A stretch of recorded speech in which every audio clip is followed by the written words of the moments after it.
আসসালামু আলাইকুম। শহর সূত্রে যারা বাংলাদেশ বা মালয়েশিয়া থেকে যেতে চান ইমিগ্রেশনে সাধারণ ক্ষমার আওতায়, তারা আপনারা সবাই কোনো দালাল ছাড়া আপনি সরাসরি ইমিগ্রেশনে চলে আসবেন। তারপরে আপনার এখানে একটা ফর্ম ফিল আপ করার একটা জায়গা আছে, এখানে ফর্ম ফিল আপ করবেন। পরে এখান থেকে আপনি টোকেন নাম্বার নিয়ে ভিতরে ওয়েট করবেন।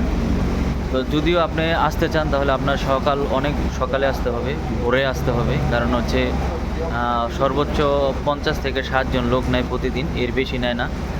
তো 50-60 জন লোক হয়ে যায়।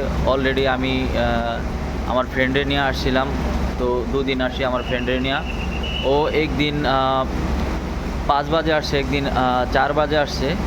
তারপরও বাইরে 40-50 জন 70 জন লোক থাকে। তো এরপরে আবার আপনার পাশে মাঝে মধ্যে লোকাল লোকজন আবার 1-2 জন নিয়ে আসে সাথে করে, তারা আবার সিরিয়াল ছাড়াই ঢোকে।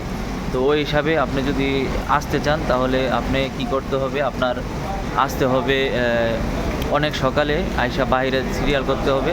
পরে 7টা বা 7:30টার দিকে ভিতরে ঢোকায়, ওই সময় আপনার করতে হবে। ঠিক আছে?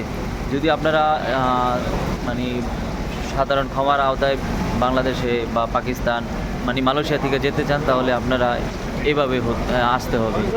যদি তারপরও কেউ কোনো বিভ্রান্ত বোধ করেন বা যাই কিছু করেন, যদি হয় তাহলে আমার কমেন্ট বক্সে কমেন্ট করবেন।